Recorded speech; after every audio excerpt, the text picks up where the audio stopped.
Hi అందరికి. So నిన్న నేను ఒక షార్ట్ వీడియో పెట్టా. ఏంటి T20 వరల్డ్ కప్ అనేది స్టార్ట్ అయింది 2026. సో దానికి మనకి ఇండియా ఇంకా శ్రీలంక రెండు హోస్ట్ చేస్తున్నాయి. సో దానికి సంబంధించిన డే బై డే మ్యాచెస్ ఉన్నాయి, లైక్ ఎవ్రీడే 3 మ్యాచెస్ ఉన్నాయి. సో వాటి యొక్క రివ్యూ ఏంటి, ఏ టీం గెలిచింది, మ్యాచ్ ఎలా జరిగింది, ఏ విధంగా జరిగింది అని చెప్పేసి ప్రతి దాని గురించి నేను రివ్యూ ఇస్తానని మీకు ఆల్రెడీ చెప్పాను. సో అందులో భాగంగానే నిన్న వచ్చేసి మనకు ఫస్ట్ మ్యాచ్ అనేది జరిగింది. సో ఆ ఫస్ట్ మ్యాచ్ వచ్చేసి బిట్వీన్ పాకిస్తాన్, నెదర్లాండ్స్ ఈ రెండు టీమ్స్ మధ్య జరిగింది. వెన్యూ వచ్చేసి కొలంబో, శ్రీలంకలో జరిగింది. ఎందుకంటే పాకిస్తాన్లో మేము ఇండియాకి రాము, మేము ఆడము, మా మ్యాచెస్ అన్నీ మాకు శ్రీలంకలో పెట్టండి అని చెప్పేసి చెప్పారు. సో ఇంకా వాళ్ళేమో మేము ఇండియాతోనైతే అసలు మ్యాచ్ ఆడడం, మేము బాయ్కాట్ చేస్తాం అది అని చెప్పేసరికి ఇక ఐసీసీ వాళ్ళకు మంచి షాక్ మీద షాక్ ఇచ్చేసరికి ఇక అన్నీ మూసుకొని ఇప్పుడు వాళ్ళ మ్యాచ్ అయితే వాళ్ళు ఇప్పుడు అన్నీ ఆడుతున్నారు అన్నట్టు. సో అందులో భాగంగానే ఫస్ట్ మ్యాచ్ అయితే నేను జరిగింది. సో ఫస్ట్ మ్యాచ్లో ఇక టాస్ విషయానికి వస్తే మాత్రం పాకిస్తాన్ వచ్చేసి టాస్ గెలిచింది. టాస్ గెలిచి వాళ్ళు బౌలింగ్ అయితే ఎంచుకున్నారు. సో ఇక ఫస్ట్ నెదర్లాండ్స్ బ్యాటింగ్ విషయానికి వస్తే మాత్రం వాళ్ళు 19.5 ఓవర్స్కి 147 రన్ చేసి వాళ్ళు ఆల్అౌట్ అయిపోయారు. సో ఇక వాళ్ళ బ్యాటింగ్ లైనప్ చూస్తే మాత్రం మైకల్ లెవిట్ 24 రన్స్ చేశాడు. ఇంకొకటి బాస్ లీడ్ అనుకుంటా, ఐ థింక్, నాకు పేరు అంతగా తెలియదు ఎందుకంటే వాళ్ళ పేరు అంతా నేను గుర్తుపెట్టుకోలేకపోతున్నాను. సో ఆ పర్సన్ వచ్చేసి 30 రన్స్ చేశాడు. ఇంకొకటి వాళ్ళ క్యాప్టెన్ వచ్చేసి స్కాట్ ఎడ్వర్డ్స్ 34 రన్స్ చేశారు. సో ఇక మిగతా బ్యాటర్స్ అందరూ అంతగేం పర్ఫార్మెన్స్ చేయలేదు. సో వాళ్ళు నార్మల్ రన్స్ చేశారు.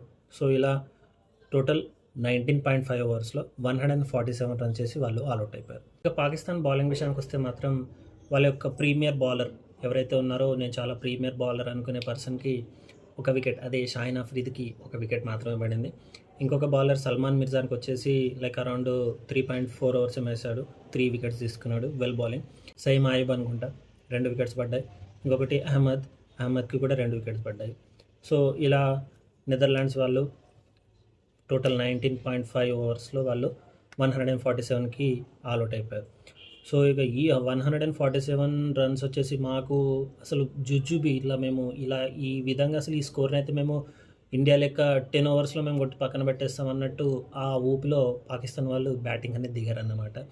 సో బ్యాటింగ్ అనేది వాళ్ళు దిగి 19.3 ఓవర్స్, ఓకే, 19.3 ఓవర్స్కి వాళ్ళు ఆయస్క స్కోర్ అనేది వాళ్ళు చేసేసారు. లైక్ ఇంకా 3 వికెట్స్ ఉన్నానగానే వాళ్ళు చేసేసారు. నాకు తెలిసి వీళ్ళకున్నంత ఏమంటారు, అది జీ బల్బు అని అంటారు చూసారా. సో ఆ జీ బల్బు ఎవరికి ఉండదు, ఎందుకంటే ఆ రేంజ్లో ఎక్స్పెక్టేషన్స్ వాళ్ళు అనేది పెట్టుకుంటారు. ఓకే, సో వాళ్ళు మేము ఒక పీక్ వేస్తాం, పొడి చేస్తాం అన్నట్టు ఉంటుంది కదా. సో ఇక ఆ రేంజ్లో చేసేసి లాస్ట్కి వచ్చేస్తే 19 ఓవర్స్ వరకు తీసుకొచ్చారు. సో ఇక ఫైనల్లీ వాళ్ళు మ్యాచ్ అయితే గెలిచారు. ఇక పాకిస్తాన్ బ్యాటింగ్ విషయానికి వస్తే ఇక అందులో మెయిన్ బ్యాటింగ్ చేసింది అయితే సాహిబ్జాదా ఫర్హానే 47 రన్స్ చేశాడు. ఇంకొకటి సయీమ్ ఆయుబ్ వచ్చేసి 20+ ఏమో కొట్టాడు. ఇంకొకటి ఫహీమ్ అష్రఫ్, సో అతను వచ్చేసి లాస్ట్లో 29 రన్స్ మాత్రమే చేశాడు. సో ఇక చెప్పుకోదగ్గ స్కోర్ అయితే వీళ్ళే చేశారు. ఇక మిగతా వాళ్ళంతా సింగిల్ డిజిట్స్కే ఉన్నారు. ఇక మన కింగ్ బాబర్, ఇక అతను మాత్రం లైక్ మన కోహ్లీతోటి పోల్చుతారు కదా, అతను మాత్రం ఇక 15 రన్లు మాత్రమే చేసి అవుట్ అయ్యాడు. సో ఇందులో వచ్చేసి చాలామంది మ్యాన్ ఆఫ్ ద మ్యాచ్ ఫర్హాన్కి, లైక్ సాహిబ్జాదా ఫర్హాన్కి, అతని పేరు తప్పైతే మాత్రం ఐఎమ్ సో సారీ. సో అతను మాత్రమే అట్లా ఇస్తాడనుకున్నాం, బట్ అతనికి ఫహీమ్ అష్రఫ్ అనుకుంటా అతనికి ఇచ్చారు man of the match.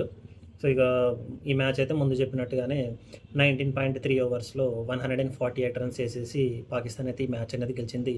Netherlands అయితే ఈ మ్యాచ్ అయితే ఓడిపోయింది. ఇది వీడియో ఒకవేళ మీకు నచ్చితే please try to subscribe to my channel. So అప్పటి వరకు ఉంటా, బాయ్.